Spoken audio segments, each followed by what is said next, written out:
When shall we three meet again?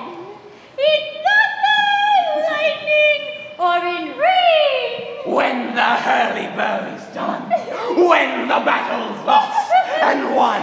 That will be ere the set of the sun. Where the place? Upon the heath. There to meet with Macbeth. I come, Grey Malkin. Had a call. None. Fair is foul, and foul is fair. Hover through the fog and filthy air.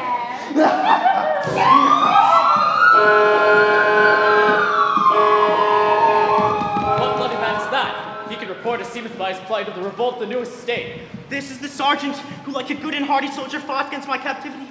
Hail, brave friend. Say to Duncan the knowledge of the royals as thou didst leave it. Doubtful had stood as two spent swimmers that do cling together and choke their art. The merciless MacDonald, worthy to be a rebel, for to that the multiplying villainies of nature do swarm upon him. From the western isles of kerns and gallowglasses is supplied, and fortune, on his damned coral smiling, showed like a rebel's whore.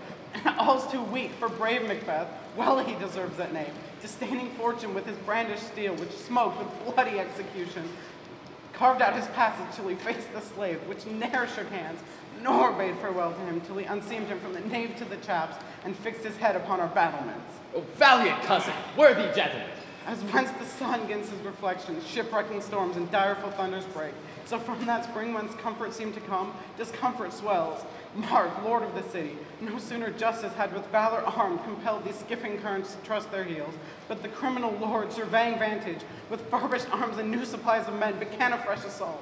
Dismayed not this our captains, Macbeth and Banquo? Yes, as sparrows, eagles, or the hare of the lion. If I say sooth, I must report they were as cannons overcharged with double cracks. So they doubly redoubled strokes upon the foe. Except they meant to bathe in reeking wounds or memorize another Golgotha, I cannot tell. Ugh, but I am faint, my gashes cry for help. So well thy words become thee as thy wounds. They smack of honor both. Go, get him surgeons.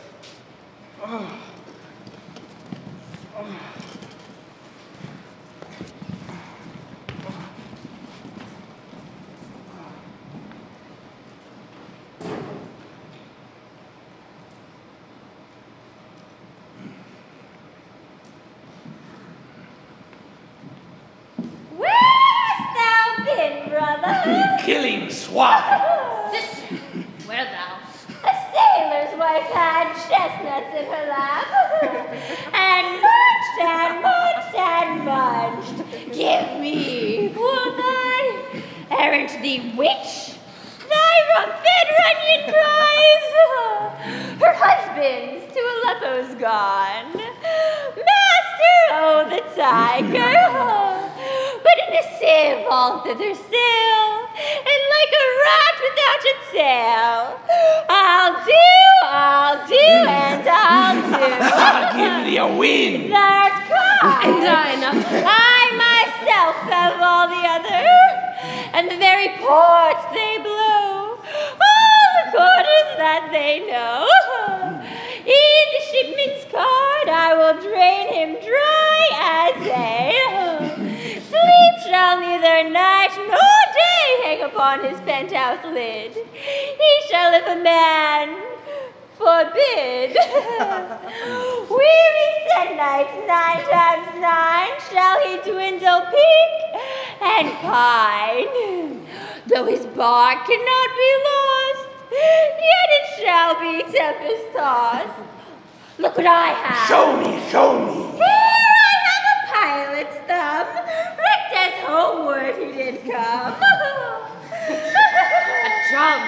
drum, Macbeth doth come. The weird sisters, hand in hand, posters of the sea and land, thus do go about. The rice to thine, and rice to mine, the rice again to make up 9. Peace. The charge wound up. So foul and fair a day I have not seen. How far's to call to forest? What are these? So withered and so wild in their appearance. They look to be not of earth, and yet are on't. Tell me, do you live or are you odd which man may question? You seem to understand me. By each your chappy fingers laying on your skinny lips, you should be women, yet your beards forbid me to interpret that you are so. Speak if you can. What are you? All hail Macbeth! Hail to thee, Lord of Claws! All hail, Macbeth! Hail to thee, Lord of Cawdor! All hail Macbeth! Thou shalt be master of all. Sir, why do you start and seem to fear at things which do sound so fair? In the name of truth, are ye fantastical or that which you outwardly show? To my noble partner you come with present grace and great prediction of noble having and of royal hope, that he seems rapt with hope. To me you speak none. If you can look into the sands of time and see which seeds will grow and which will not, speak then to me, who neither begs nor fears your favors nor your hate. Hail! Hail! Hail! Lesser than Macbeth, and greater! Not so happy, yet much happier. Thou shalt get leaders, yet be none. So all hail Macbeth and Banquo. Banquo and Macbeth, all hail! Stay, you imperfect speakers. Tell me more. By Simon's death, I know I'm the Lord of Claws, but how of Cawdor? The Lord of Cawdor lives, the prosperous. To be master stands not within the prospect of bleed, no more than to be Cawdor. Say from whence you owe this strange intelligence, or why upon this blasted heap you stop my way with such prophetic greeting? Speak, I charge you! The earth hath bubbles, as the water has, and these are of them. Whither have they vanished? Into the air, and what seemed corporal melted as breath into the wind. Would they had stayed. Were these things here as we do speak of? Or hath we eaten on the insane root which holds the wreath prisoner? Your children shall lead us. You shall lead us. And Lord of Cawdor too, went it not so? To the self-same tune and words. Who's here? Our Lord hath happily received, Macbeth, the news of thy success, and when he reads thy personal venture in the rebels' fight, his wonders and his praises do contend, which should be thine or his. Silenced with that, in viewing o'er the rest of the self-same day, he finds thee in the stout criminal ranks, nothing afeard of what thyself did make strange images of death. As thick as hail came post with post, and every one did bear thy praises in the city's great defense. We are sent to give thee from our honest master thanks, only to herald thee into his sight, not pay thee. And, for an earnest of a greater honor, he bade me from him call thee Lord of Cawdor, in which addition hail, most worthy Lord, for it is thine. What, can the devil speak true? The Lord of Cawdor lives.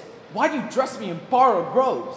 Who is the Lord lives yet, but under heavy judgment bears that life which he deserves to lose, whether he was combined with those of his own, or did line the rebels with hidden help and vantage, or that with both he labored on his country's wreck, I know not, but treason's capital, confessed and proved, have overthrown him. Glons, and Lord of Cawdor, the greatest is behind. Thanks for your pains.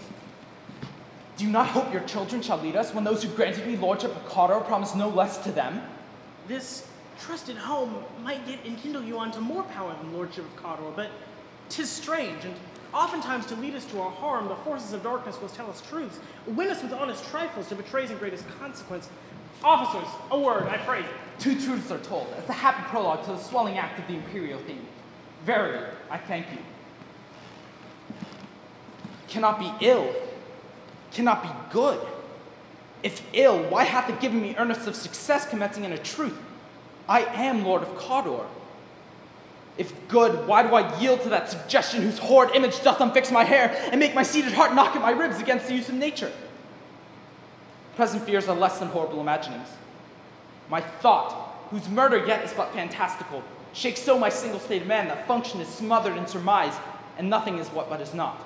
Look how our partner's wrapped. If chance may have me rule, why then chance may do so, without my stir. New honors come upon him like our strange garments.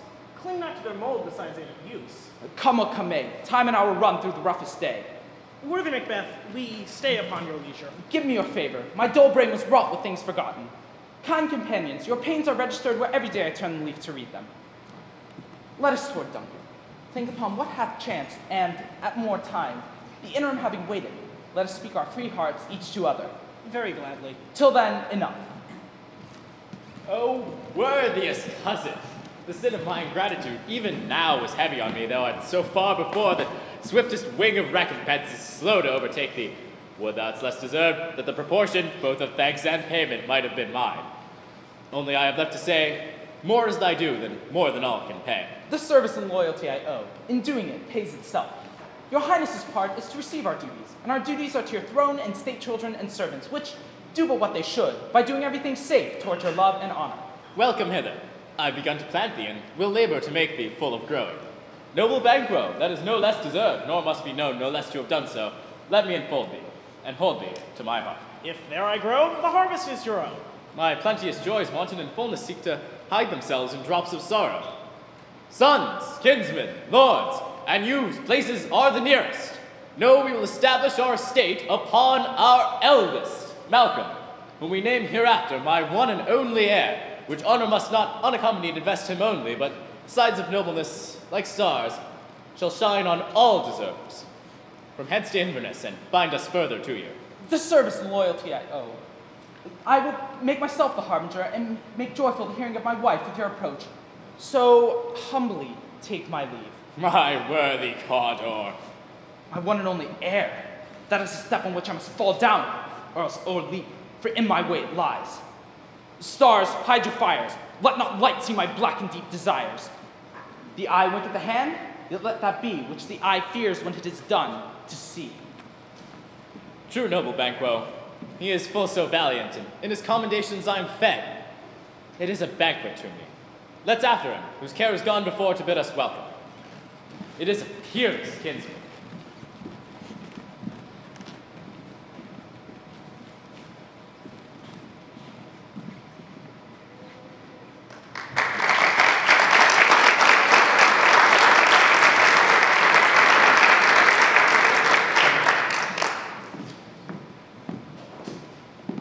They met me in the day of success, and I've learned by the perfectus report they have more than mortal knowledge in them.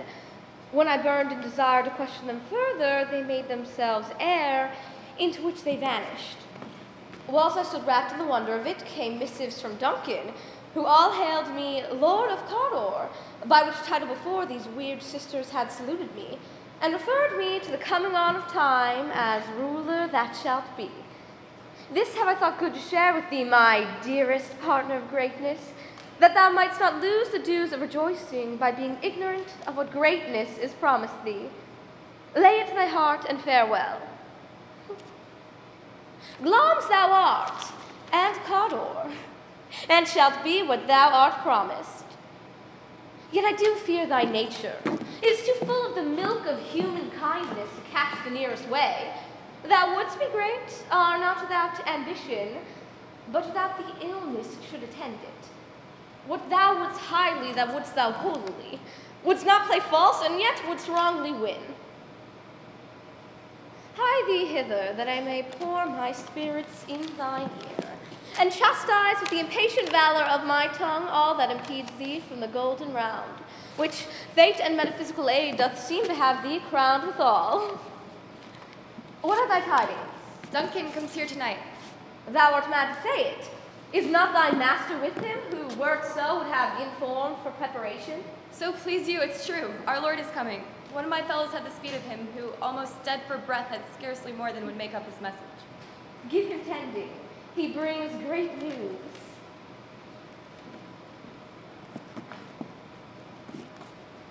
The raven itself is hoarse, that cries the fatal entrance of Duncan under my battlements. Come, you spirits who tend on mortal thoughts, unsex me here, and fill me from the crown to the toe top full of direst cruelty. Make thick my blood, stop up the access and passage to remorse, that no compunctious visitings of nature shake my fell purpose, nor keep peace between the effect and it. Come to my woman's breasts and take my milk for gall, you murdering ministers, wherever in your sightless substances you wait on nature's mischief. Come, thick night, and pall thee in the dunnest smoke of hell. that my keen knife see not the wound it makes, nor heaven peep through the blanket of the dark to cry, hold, hold. Great loves, worthy Cardinal, greater than all by the all-hail hereafter, thy letters have transported me beyond this ignorant present, and I feel now the future in the instant. My dearest love, Duncan comes here tonight. And when goes hence? Tomorrow, as he purposes. Oh, never shall sun that morrow see. Your face, my lord, is as a book where men may read strange matters. To beguile the time, look like the time. Bear welcome in your hand, your eye, your tongue. Look like the innocent flower, but be the serpent under it. He whose coming must be provided for, and you shall put this night's great business into my dispatch, which shall to all our nights and days to come give solely sovereign sway and masterdom. We will speak further. Only look up clear. To alter favor ever is to fear. Leave all the rest to me.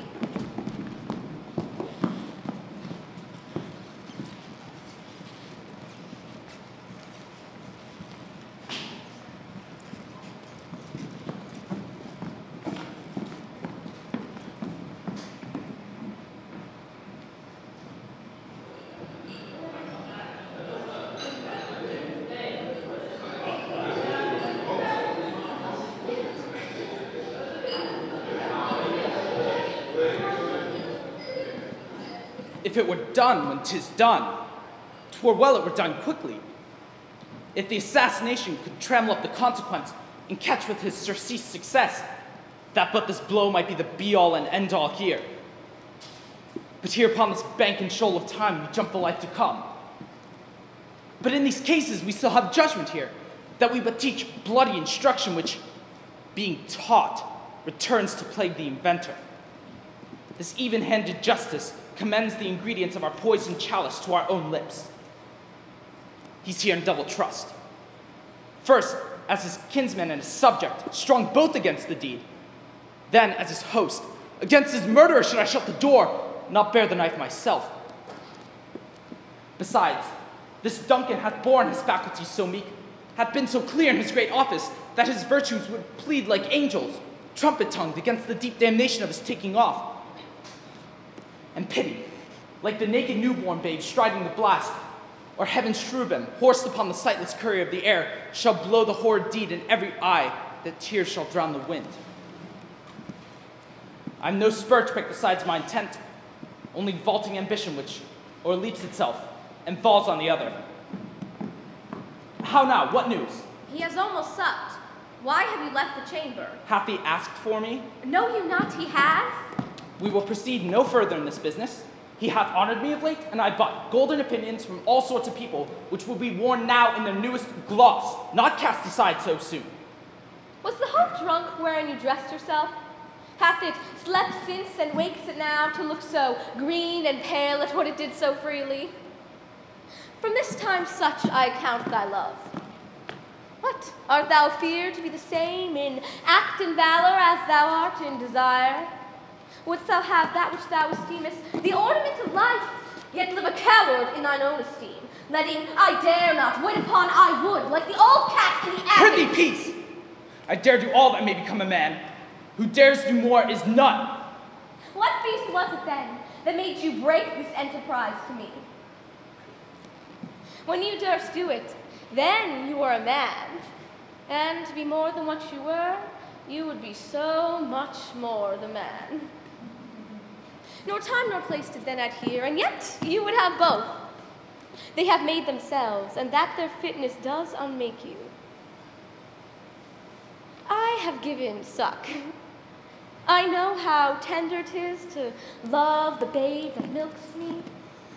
I would, while it was smiling in my face, pluck my nipple from its boneless gums and dash the brains out. Had I so sworn as you have done to this. If we should fail! We fail! But screw your courage to the sticking place, and we won't fail! When Duncan is asleep tonight, where to the rather shall his hard day's journey soundly invite him, His 2 chamberlains will eye with wine and wassail, so convinced that memory, the warder of the brain, shall be a fume, and their seat of reason a Lindbeck only. When in swinish sleep their drenched nature's lie is in a death, what cannot you and I perform upon the unguarded Duncan? What not put upon his spongy officers, who shall bear the guilt of our great quell? Bring forth men, children only, for thy dauntless metal should compose nothing but males. Will it not be received when we have marked with blood those sleepy 2 of his chamber, and used their very daggers that they have done it? Who dare to seek other, when we shall make our griefs and clamor war upon his death? I'm settled, and bend up each corporal agent to the terrible deed. Away, and mock the time with fairest show. False face must hide what false heart doth know.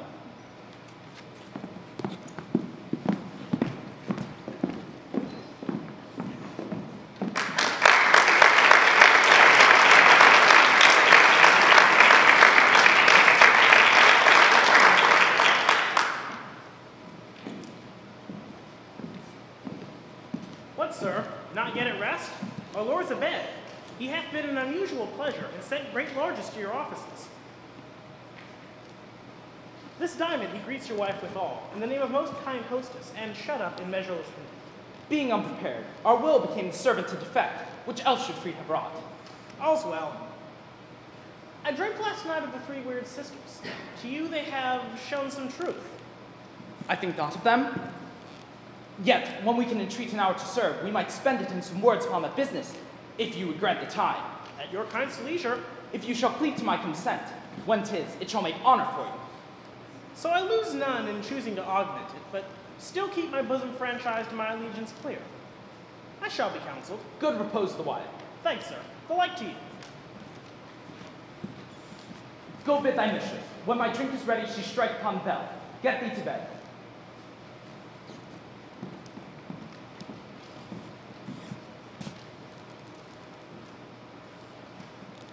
Is this a dagger which I see before me? The handle toward my hand. Come, let me clutch thee.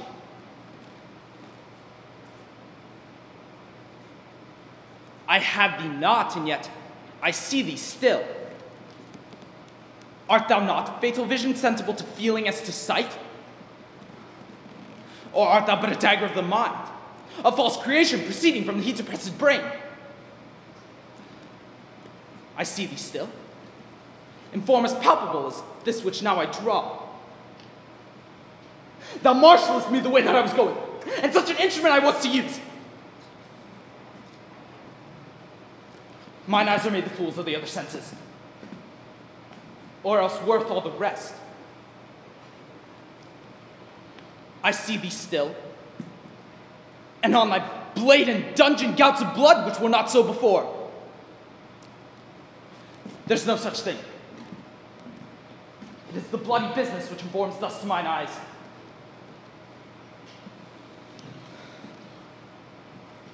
Now, over the one half world, nature seems dead, and wicked dreams abuse the curtained sleep. Witchcraft celebrates pale Hecate's offerings, and withered murder, alarmed by his sentinel the wolf, whose howls his watch, thus with his stealthy pace, with Tarquin's ravishing strides towards his design moves like a ghost. Thou sure and firm set earth, hear not my steps, which way they walk, for fear thy very stones prate of my whereabouts. And take the present horror from the time, which now suits with it. Whiles I threat, he lives. Words to the heat of the deed, too cold, breath gives.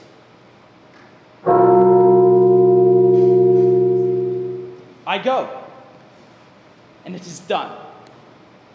The bell invites me. Hear it not, Duncan, for it is a knell that summons thee to heaven. Or to hell.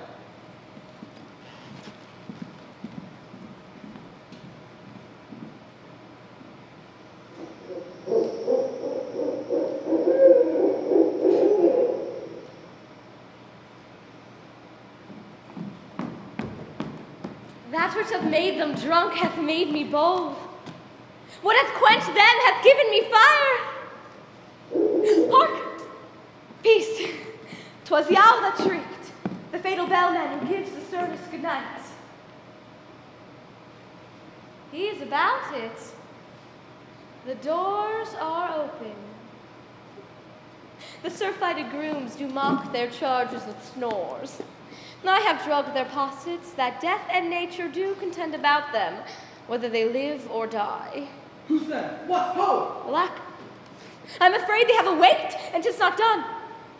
The attempt and not the deed confounds us. Hark, I laid the daggers ready. He could not miss him. Had he not resembled my father as he slept, I had done it. My husband. I've done the deed. Didst thou not hear a noise? I heard the owl shriek and the crickets cry. Did you not speak? When? Now. As I descended? I. Hark! Who lies in the second chamber? Donald Bane. This is a sorry sight. A foolish thought to say a sorry sight. There's one did laugh in his sleep, and one cried murder that they did wake each other. I stood and heard them, but they did say their prayers and addressed them again to sleep. There are two lodged together. One cried, God bless us, and amen the other, as they'd see me with these hangman's hands. Listening their fear, I could not say amen when they did say God bless us. Consider it not so deep. But wherefore could I not say amen? I was in most need of blessing, and amen stuck in my throat. These deeds must not be thought after these waves, so it will make us mad. Methought I heard a voice cry, sleep no more. Macbeth doth murder sleep, the innocent sleep. Sleep that knits up the raveled sleeve of care, the death of each day's life, sore labor's bath, balm of hurt minds, great nature's second course, chief nourisher in life's feast. What do you mean? Still it cried, sleep no more. Glamis hath murdered sleep, and therefore Cawdor shall sleep no more. Macbeth shall sleep no more. Who was it that thus cried? My noble lord, you do unbend your worthy strength to think so brain-sickly of things. Go and get some water and wash this filthy witness from your... Why did you bring these daggers from the place? They must lie there. Go and carry them and smear the sleepy grooms with blood. I'll go no more. I'm afraid to think what I've done. Look on it again, I dare not. Infirm of purpose, give me the daggers. The sleeping and the dead are but as pictures. 'Tis the eye of childhood that fears a painted devil. If he do bleed, I'll gild the faces of the grooms withal, for it must seem their guilt. Whence is that knocking? How is it with me when every noise appalls me? What hands are here? They pluck out mine eyes. Will all great Neptune's ocean wash clean this blood from my hands? No. This my hand will rather the multitudinous seas in incarnadine, making the green one red. My hands are of your color, but I shame to our hearts so white. I hear knocking at the south entry. Retire we to our chamber. A little water clears us of this deed. How easy is it then? Your constancy hath left you unattended. Hark, more knocking. Go, get on your nightgown, lest occasion call us to be watchers. Be not lost so poorly in your thoughts. To know my deed, 'twere best not know myself. Wake Duncan with thy knocking! I would thou couldst.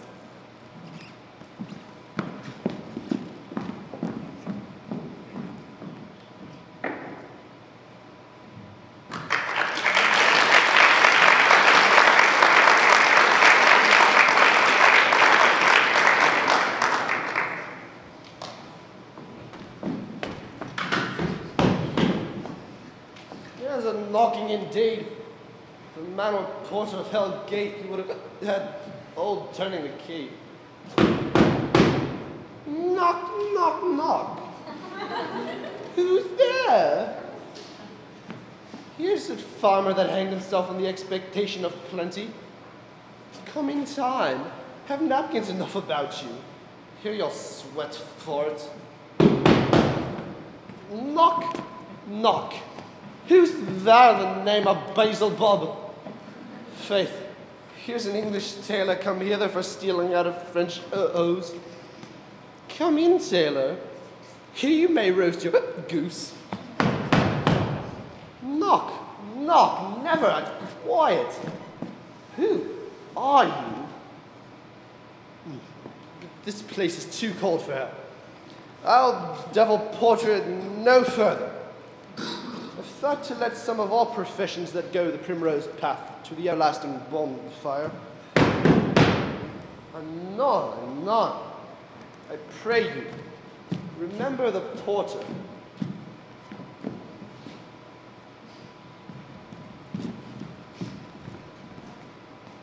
Was it so late, friend, ere you went to bed, that you do lie so late? Faith, sir, we are carousing till the second cock. And drink, sir, is a great provoker of three things. I believe drink gave thee the lie last night. That it did, sir, the very throat of me. But I requited him for his lie. And I, being too strong for it, though he took up my legs sometime, yet I made a shift to cast him off. Is thy master stirring? Ah, our knocking has awaked him. Here he comes. Good morrow, noble sir. Good morrow, both. Is Duncan stirring? Not yet. He did command me to call timely on him. I have almost slipped the hour. I'll bring you to him. I know this is a joyful trouble to you, but yet 'tis one. The labor we delight in physics pain. This is the door. I'll make so bold to call, for 'tis my limited service. Goes Duncan hence today? He does. He did appoint so. The night has been unruly. 'Twas a rough night. My young remembrance cannot parallel a fellow to it. Oh, horror! Horror! Horror! Tongue nor heart cannot conceive nor name thee. What's the matter? Confusion now hath made his masterpiece. Most sacrilegious murder hath broke open the Lord's anointed temple, and stole thence the life of the building. What did you say? The life? Mean you his majesty? Approach the chamber, and destroy your sight with a new Gorgon. Do not bid me speak. See, and then speak yourselves. Awake! Awake! Murder and treason! Banquo and Ptolemy! Malcolm! Awake! Shake off this downy sleep, death's counterfeit, and look upon death itself. Up, up, and see the great doom's image. Malcolm, Banquo, as from your graves rise up and walk like sprites to countenance this horror. What is this hideous trumpet that calls to parlay the sleepers of the house? Speak, speak! My gentle lady, it is not for you to hear what I can speak. The repetition in a woman's ear would murder as it fell. Oh, Banquo, Banquo, our honest master's murdered. Woe less! What? In our house? Too cruel anywhere. Dear Duff, I prithee thee, contradict thyself and say it isn't so. What is amiss? You are, and do not know it. The spring, the head, the fountain of your blood is stopped. The very source of it is stopped. Your goodly father's murdered. By whom? Those of his chamber, as it seems, had done it. Their hands and faces were badged with blood, as were their daggers, which unwiped we found upon their pillows. They stared and were distracted.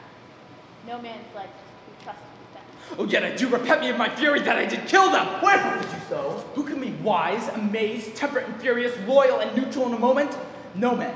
The expedition of my violent love outrun the pause of reason. Here lay Duncan, and who could refrain that had a heart to love, and courage in that heart to make his love known? Help me hence! How? Look to the lady. Why do we hold our tongues that most may claim this argument for ours? What should be spoken here, where our fates hidden in audible may rush and seize us. It's away, our tears are not yet proved. Nor our strong sorrow upon the foot of motion. Look to the lady. And when our naked frailties hidden we suffer an exposure, let us meet and question this most bloody piece of work. Fear and scruples shake us, and in the great hand of God I stand against the undivulged pretense of treasonous malice. And so do I. So all. Let's briefly put on manly readiness and meet in hall together. Well contented.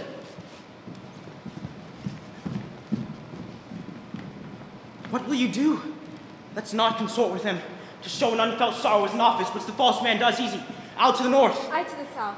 Our separated fortune shall keep us both the safer. Where we are, there's daggers and men's smiles. The nearer in blood, the nearer bloody. This murderous shaft that shot hath not yet blighted, and our safest way is to avoid the aim.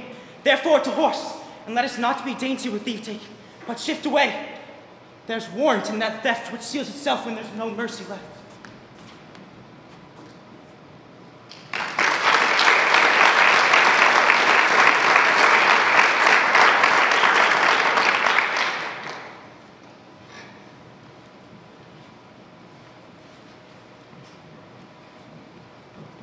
Thou hast it all now. Cador, Glamis, all, as the weird women promised, and I fear thou hast played most foully for it. Yet it was said, thy should not stand in posterity, but that myself should be the root and father of leaders.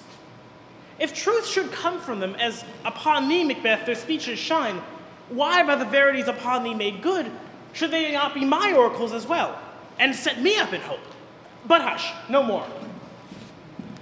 Tonight we hold a solemn supper, sir, and I'll request your presence. Let your highness command upon me, to which my duties are an insoluble tie forever knit. Ride you this afternoon? Aye, my good lord. We should have else desired your good advice, which hath proven both grave and prosperous in this day's council. But we'll take tomorrow. Is it far you ride? As far, my lord, as will fill the time. Betwixt this and supper, go not my horse the better. I must become a bower of the night for a dark hour or twain. Fail not our feast. My lord, I will not. We hear our bloody cousins are bestowed in the north and the south, not confessing their cruel parricide, and filling their hearers with strange invention. But of that tomorrow, when we shall have the cause of state craving us jointly. Hie you to horse, adieu, till you return at night. Goes Fleance with you? Aye, my good lord, our time does call upon us. I wish your horses sure and swift of foot, and so I do commend you to their backs. Farewell. Sirrah, a word. Attend those men our pleasure. They are, my lord, without the palace gate. Bring them before us.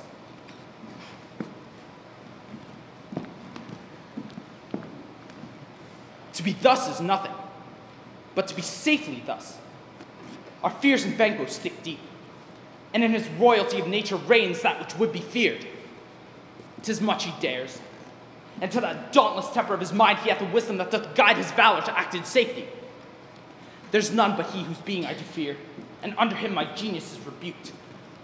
Upon my head they place a fruitless crown, and a barren scepter in my grips, thence to be wrenched with an unlineal hand, no son of mine succeeding.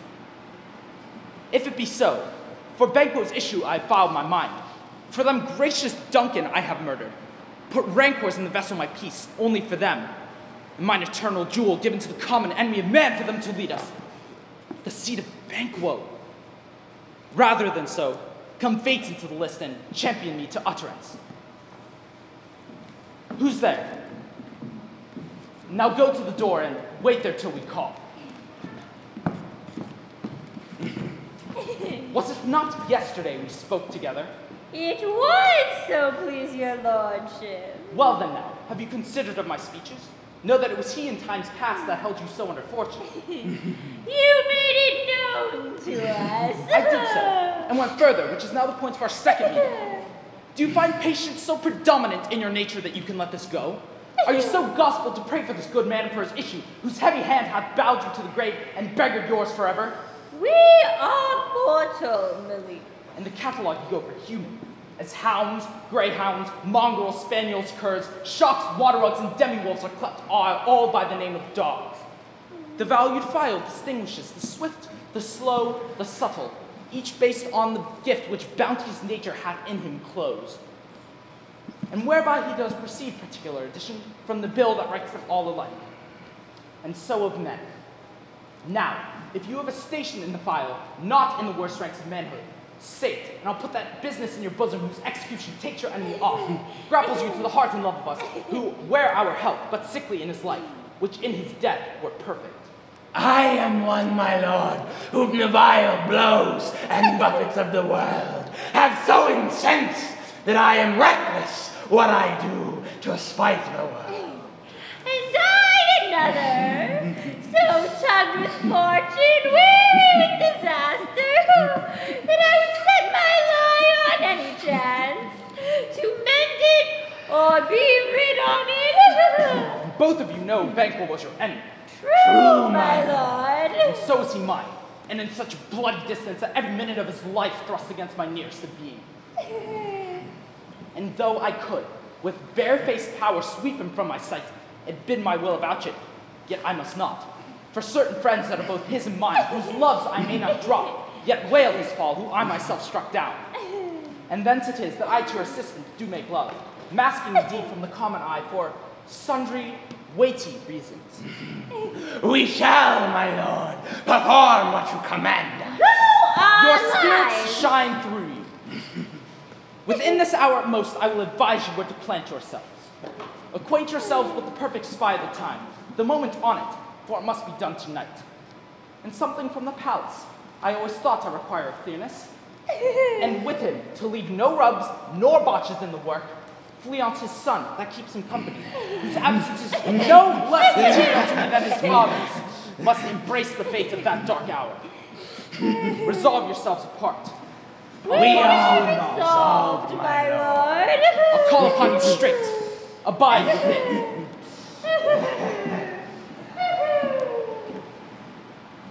It is concluded. Banquo, thy soul's flight, if it find heaven, must find out tonight.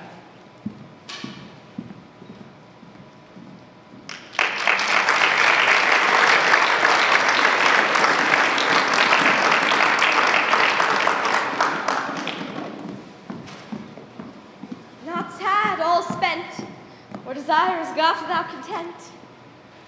'Tis better to be that which we destroy than by destruction dwell in doubtful joy. How now, my lord? Why do you keep alone of sorriest fancies your companions making, using those thoughts which should indeed have died with them they think upon? Things without all remedy should be without regard. What's done is done. We have scorched the snake, not killed it. She'll close it be herself, whilst our poor malice remains in danger of her former tooth. But let the frame of things disjoint.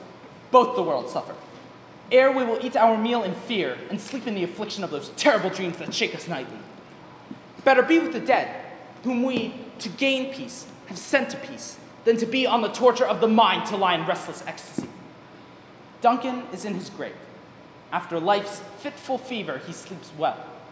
Treason has done his worst. Nor steel, nor poison, malice domestic, foreign loving, nothing can touch him further.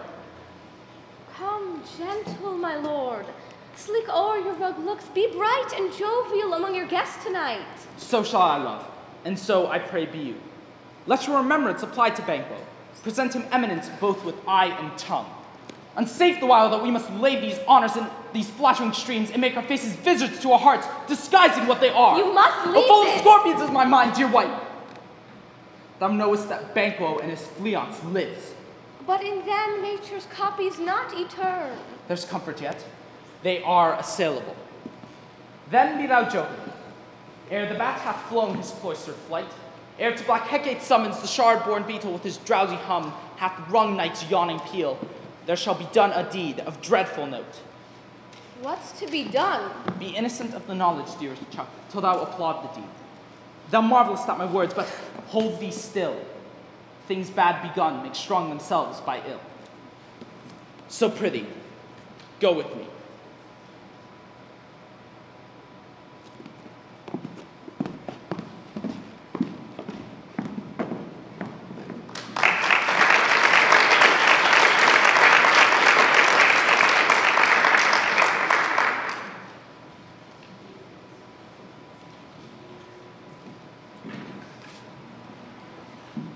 But who did bid thee join with us?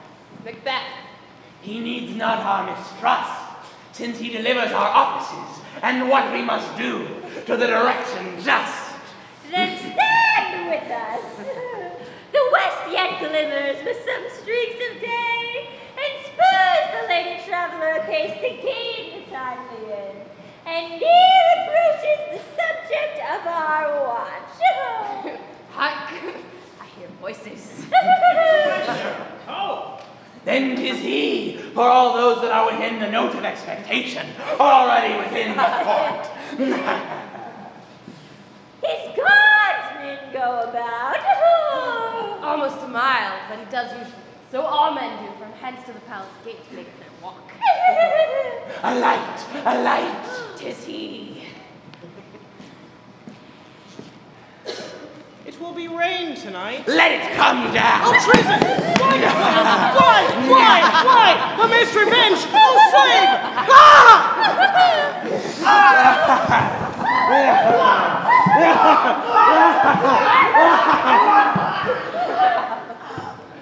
Who did turn out the light? Was not the way? There's but one down. His son is fled. We have lost best half of our affair.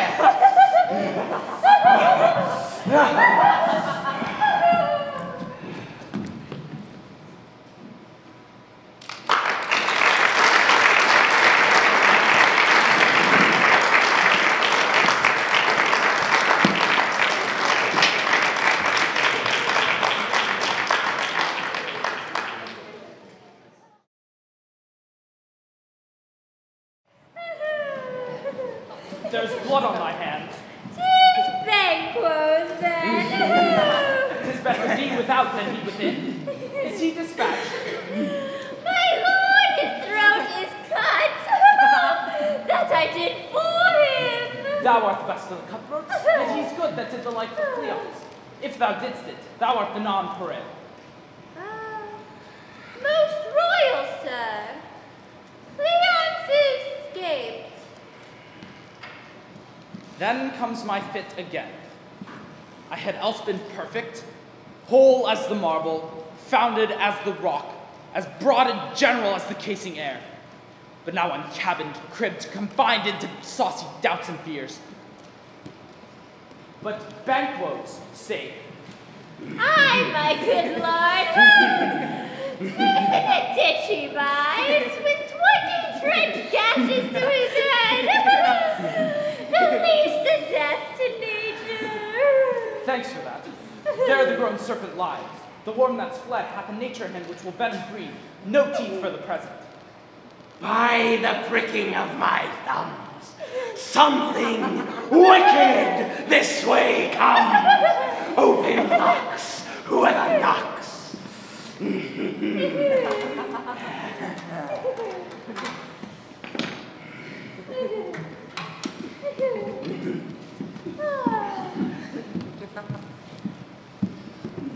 How now, you secret black and midnight hags?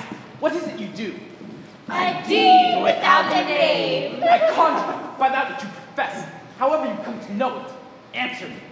Though you untie the winds and let them fight against the churches, though the easty waves do confound and swallow navigation up, though bladed corn be lodged and trees blown down, though castles topple on the warders' heads, though palaces and pyramids do slope their heads to their foundations, though the treasure of nature's Germans tumble all together, even till destruction sink, answer me to what I ask you. Speak. Demand. We'll answer. See if thou would rather hear it from our mouths or from our masters. Call him. Let me see him. Horrid so's blood that hath eaten her nine pharaoh. Grease that sweat from the murderous gibbet, throw into the flame. High or low, thyself and office deftly show. Tell me thy unknown power. He knows thy thoughts. Hear his speech, but speak thou not. Macbeth, Macbeth, Macbeth. Beware Macduff. Beware the Lord of Fife. Dismiss me. Enough. Whatever thou art, for thy good caution, thanks. Thou hast harped my fear, all right. But one word more. He shall not be commanded. Here's another more potent than the first. Macbeth! Macbeth! Macbeth! Had I 3 ears, I'd hear thee. Be bloody, bold, and resolute, and laugh to scorn the power of man, for none of women born shall harm Macbeth. Then live, Macduff. What need I fear of thee? Yet I'll make assurance double sure and take a bond of fate. Thou shalt not live, as I may tell pale-hearted fear it lies and sleep in spite of thunder. What is this now that rises like the issue of power and wears upon his baby brow the round top of leadership? Listen, but speak not to it. Be lion-mettled, proud, and take no care who chafes, who frets, or where conspirers are. Macbeth shall never vanquish thee until great Burnham Wood to high Dunsinane Hill shall come against him. That can never be. Who can impress the forest, bid the tree unfix its earthbound roots? Sweet bottom and good. Rebellion's head rise never till Burnham would rise, and our high place Macbeth shall live the least in nature, shall pay his breath to time and mortal custom. Yet my heart throbs to know one thing. Say, if thou art to tell so much, shall Banquo's issue ever reign in this city? Seek to know no more! I won't be satisfied. Deny me this and an eternal curse falling. Tell me, why seeks that cauldron? And what noise is this? Show! Show! Show his eyes and grieve his heart. Come like shadows, so depart. Thou art too like the spirit of Banquo. Down! Thy crown to sear mine eyeball. And thy hair, thy other gold-bound brow is like the first. A third is like the former. Filthy hags, why do you show me this? A fourth, start eyes, what will the line stretch out to the crack of doom? Another yet, a seventh, I'll see no more. And yet an eighth appears that holds a glass that shows me many more. Now I see some that twofold balls and treble scepters carry. Horrible sight! Now I see 'tis true, for thy blood vulture Banquo smiles upon me and points at them for his. What? Is this so? Aye, sir. All this is so. But why stands Macbeth thus amazedly? Come, sister, cheer up his sprite as we perform the best of our delights. I'll charm the air to give a sound while you perform your antic round. That this great leader kindly say, our duties did his welcome pay.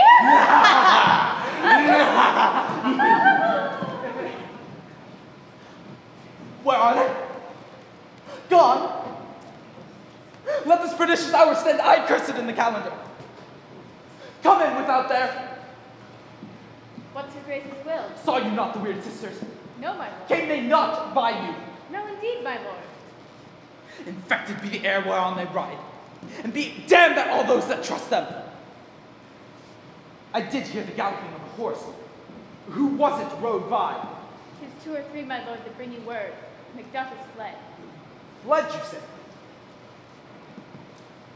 Time, thou anticipatest my dread exploits. The flighty purpose never is overtook, unless the deed go with it.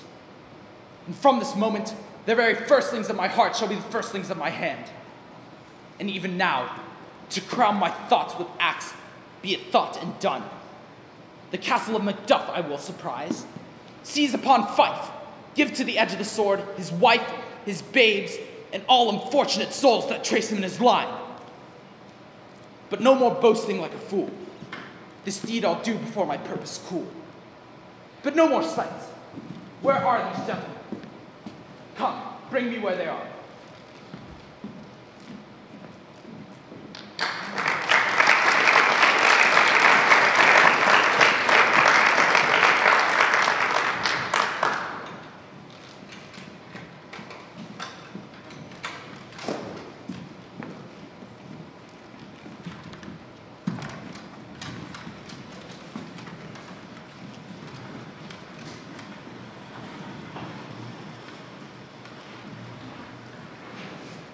What had he done to make him fly the land? You must have patience, madam.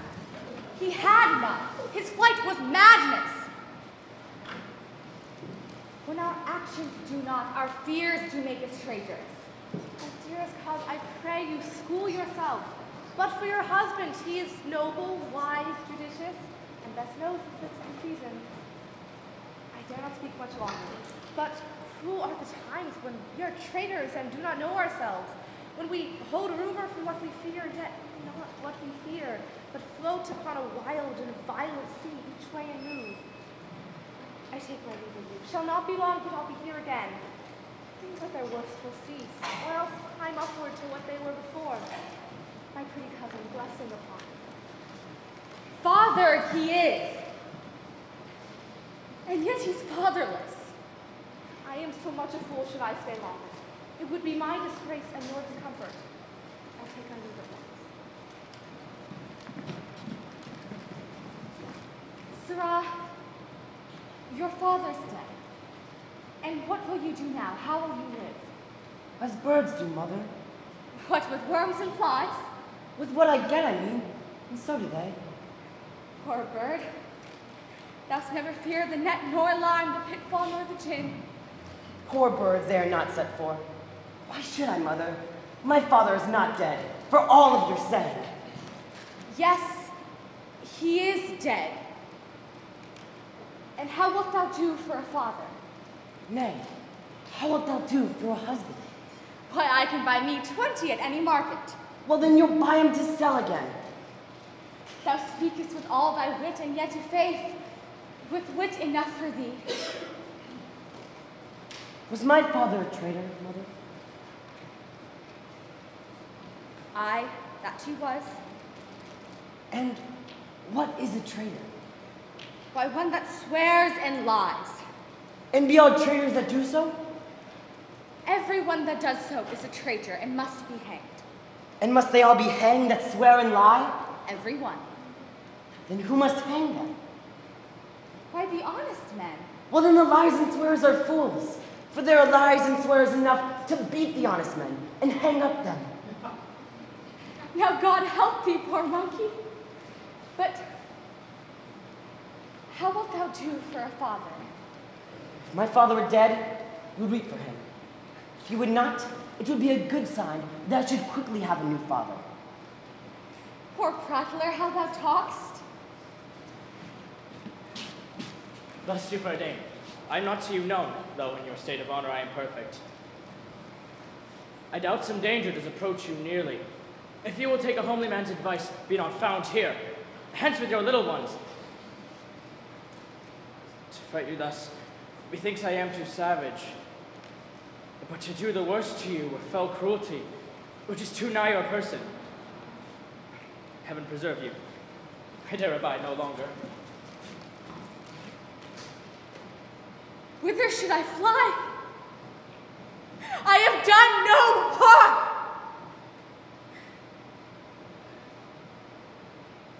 But I remember now that I am of this earthly world where to do harm is often laudable, to do good sometimes accounted dangerous folly.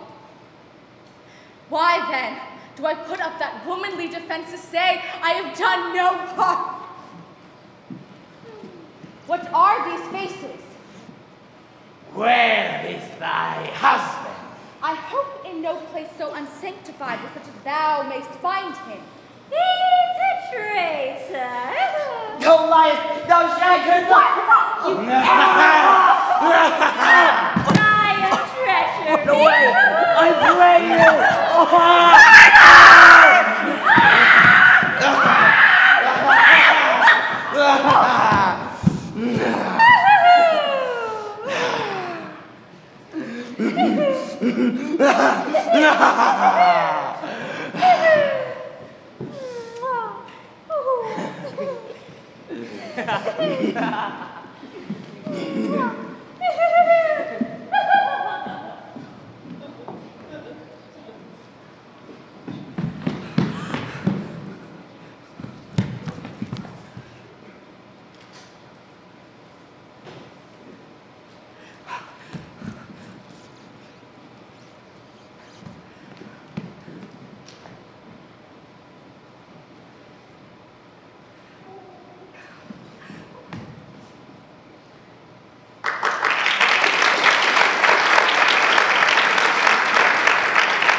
This murderous passion, child of integrity, hath from my soul wiped the black scruples, reconciled my thoughts to thy good truth and honor.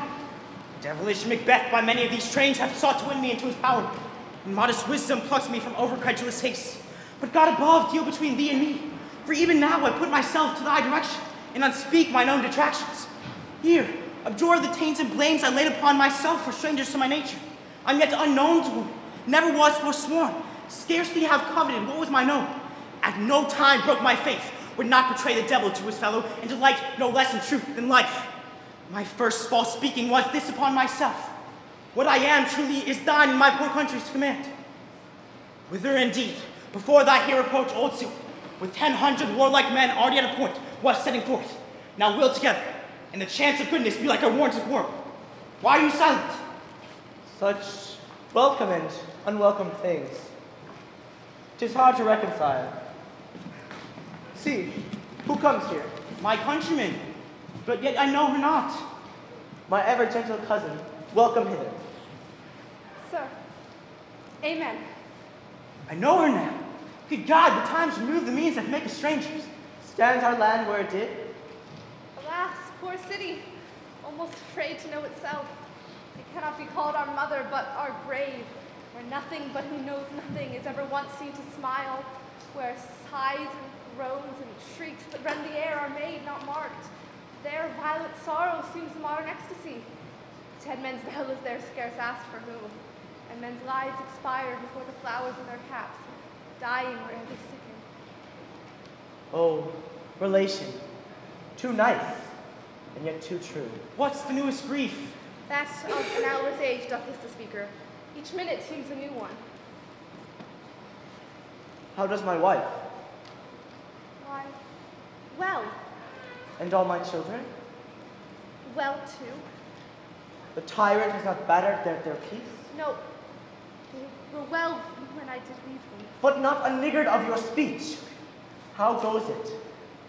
When I came hither to transport the tidings, which I have heavily borne, there ran a rumor amongst many worthy fellows that were out, which was, to my belief, witnessed the rather, for that I saw the tyrant's power afoot. Now is the time of help. Your eye in this town would create armies, make our women fight to doff their dire distresses. Be it to their comfort we come thither. Our gracious cities lent us good silver and 1000 men, an older and a better soldier, none that Christendom gives out. Would that I could answer thy comfort with the like. But I have words that would be howled out in the desert air, where hearing should not latch them. What concern they? The general cause? Or is it a fee grief due to some single breast? No mind that's on it, but in it shares some woe, though the main part pertains to you alone. If it be mine, keep it not from me. Quickly let me have it. Let not your ears despise my tongue forever, which shall possess them with the heaviest sound that ever yet they knew. Oh, I guess at it. Your houses are surprised, your wife and babe savagely slaughtered. To relate the manner whereon the quarry of these slaughtered deer, to add the death of you. Merciful heaven, what man! Ne'er pull your hat upon your brows. Give sorrow words. The grief that does not speak whispers the o'erfought heart and bids it break. My children too? Wife, children, servants, all that could be found. And I must be from thence. My wife killed too? I have said. Be comforted. Let's make us medicines of our great revenge to cure this deadly grief. He has no children. All my pretty ones. Did you say all? Oh, Hellkite! All? What? All my pretty chickens and their dam at one fell swoop? Dispute it like a man. I shall do so, but I also must feel it as one. I cannot but remember such things were that were most precious to me. Did heaven look on and would not take their part? Oh, sinful Macduff, they were all struck for thee. Not that I am, not for their own demerits, but for mine fell slaughter on their souls. Heaven bless them now. Be this the whetstone of your sword. Let grief convert to anger. Blunt, not the heart, enrage it. Oh, I could play the woman with mine eyes and braggart with mine tongue. But, gentle heavens, cut short all intermission. Front to front. Bring thou this fiend of his land and myself. Within my sword's length set him. Soon goes manly. Come, go eat to Macbeth. Our power is ready, our lack is nothing but our leave. Macbeth is ripe for shaking, and the powers above put on their instruments. Receive what cheer you may. The night is long that never finds the day.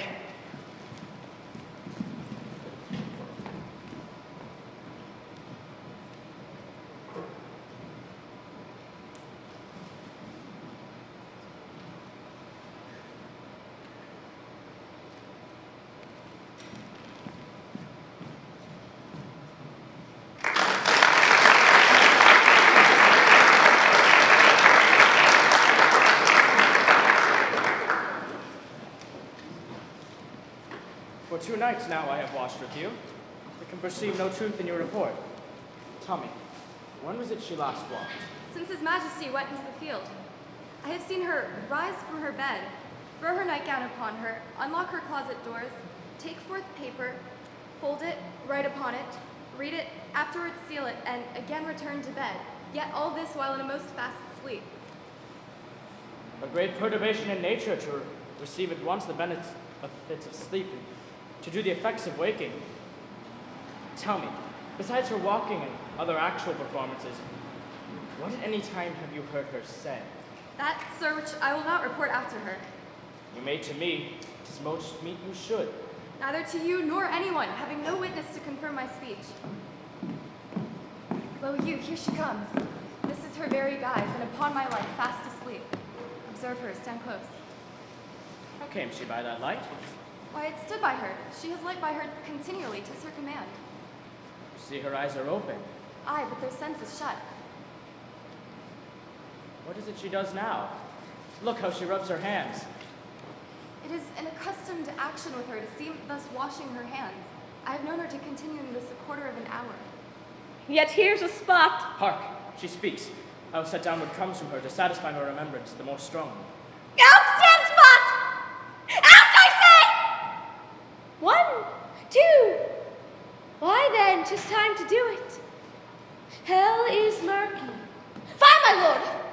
What? A soldier and a fear? What need we fear, who knows it, when none can call our power to account? Yet who'd have thought the old man to have so much blood in him? Do you mark that? The Lord of Faith had a wife. Where is she now? What? Will these hands ne'er be clean? No more of that, my lord. No more of that. You mar all with this starting. Go to, you have known what you should not. She has spoke what she should not, I'm sure of that. Heaven knows that she has known. Yet here's the smell of blood still. All the perfumes of Arabia could not sweeten this little hand. Oh, oh, oh. But a sigh is there. The heart is sorely charged. I should not have such a heart in my bosom for the dignity of the whole body. Well. Pray God it be, sir. This disease is beyond my practice. But I have known those who have walked in their beds to have died holily in them. Wash your hands. Put on your nightgown. I tell you yet again, Banquo's buried. He cannot come out on his grave. Even so. To bed. To bed. There's a knocking at the gate. Come, come, come, come. Give me your hand. What's done cannot be undone. To bed. To bed. To bed. Will she go now to bed? Directly. Foul whisperings are abroad. Unnatural deeds do breed unnatural troubles, and infected minds to their death pillows will discharge their secrets. More needs she the divine than the physician. God forgive us all. Watch over her. Remove from her all means of annoyance, and still keep eyes upon her. And so good night. My mind she has made it and amazed my sight. I think but dare not speak. Good night, good doctor.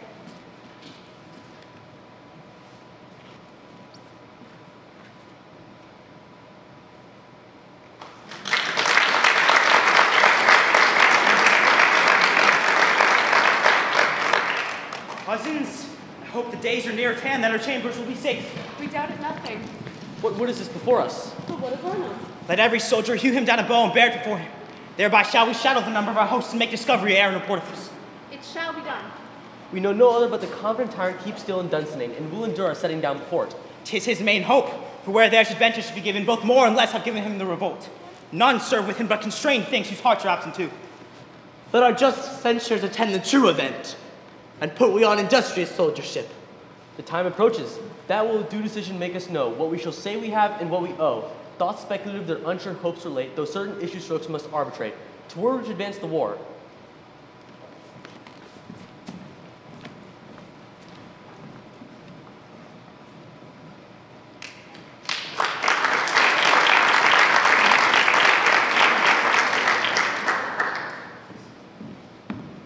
Hang out the banner on the outward wall, the cry is still they come. Our castle's strength will laugh a siege to scorn. Here let them lie till famine and the ague eat them up. Were they not forced with those that should be ours, we might have met them dareful, beard to beard, and beat them backward home. What was that noise? It's the cry of women, my lord. I have almost forgot the taste of fears. The time has been.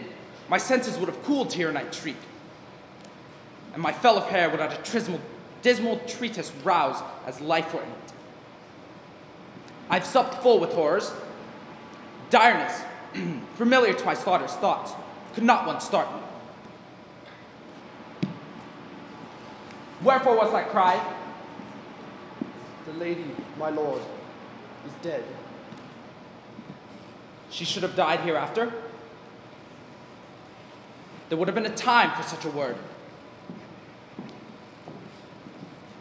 Tomorrow, and tomorrow, and tomorrow. Creeps in this petty pace from day to day, to the last syllable of recorded time. And all our yesterdays have lighted fools the way to dusty death. Out. Out, brief candle. If that...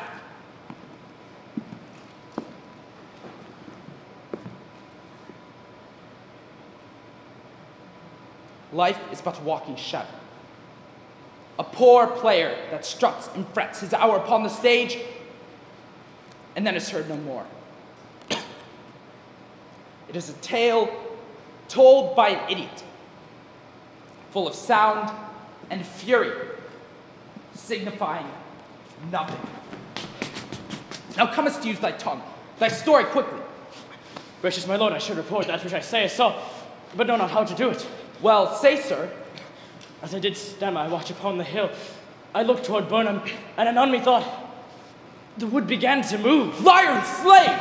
Let me endure your wrath if it be not so. Within this 3 mile you may see it coming, I say, a moving grove. If thou speakest false, upon the next tree shalt thou hang alive, till famine cling thee. If thy speech be sued, I care not what thou dost for me as much. I begin to pull in resolution, and doubt the equivocation of those fiends that lie like the truth. Fear not till Burnham Wood come to Dunsinane, and now a wood comes toward Dunsinane. Arm, and out. If that which he vouches does appear, there is no flying hence, nor tarrying here. I begin to be weary of the sun, and wish the estate of the world were now undone. Ring the alarm bell. Blow wind, come round. At least we'll die with a harness on our back.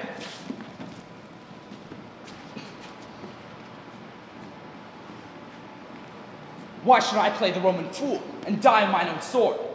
Whilst I see lives, the gas should do better upon them. Turn, hellhound! Turn! Of all men else I have avoided thee, but get thee back. My soul is charged with too much blood of thine already. I have no words. My voice is in my sword. Thy bloodier villain than terms can give thee out. Thou losest, slaver. As easy mayst thou entrench a dare with thy keen sword and press, as make me bleed.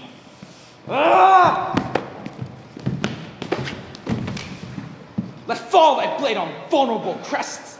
I bear a charmed life which must not yield to one of woman born. Spare thy charm, and let the angel whom thou hast still served tell thee, Macduff was, from his mother's womb, untimely ripped. Cursed be that tongue that tells me so, for it hath cowed my better part of man.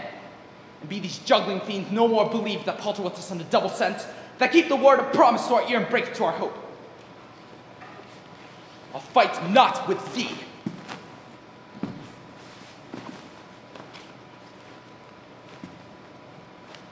Then yield thee, coward, and live to be the show and gaze of the time.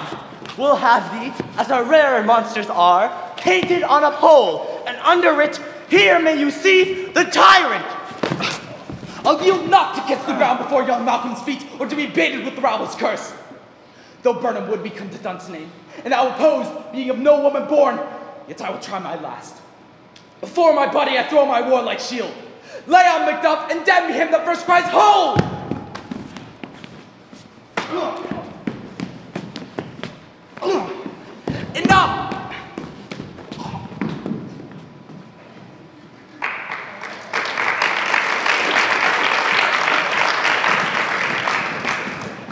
the friends we missed were safe arrived. Some must go off, and yet by these I see. So great days is it cheaply bought. Macduff is missing, and your noble son. Your son, my lord, has paid a soldier's debt. He never lived but till he was a man, the which no sooner had his prowess confirmed in the unshrinking station where he fought, but like a man he died. Then he is dead? Aye, him brought off the field. Your cause of sorrow must not be measured by his worth, for then it hath no end. Had he his hurts? Aye, on the front. Then God's soldier be he. Had I as many sons as I had hairs, I would not wish him to a fairer death. And so his knell is gnawed. He's worth more sorrow, and that I'll give for him. He's worth no more. They say he parted well and paid his score. God be with him. Here send your comforts. Hail, thou art our leader. Behold where stands the usurper's cursed head. I see thee compassed with thy city's peril, and speak my salutation in their minds, whose voices I desire aloud with mine. Hail to Lord Malcolm! Hail to Lord Malcolm!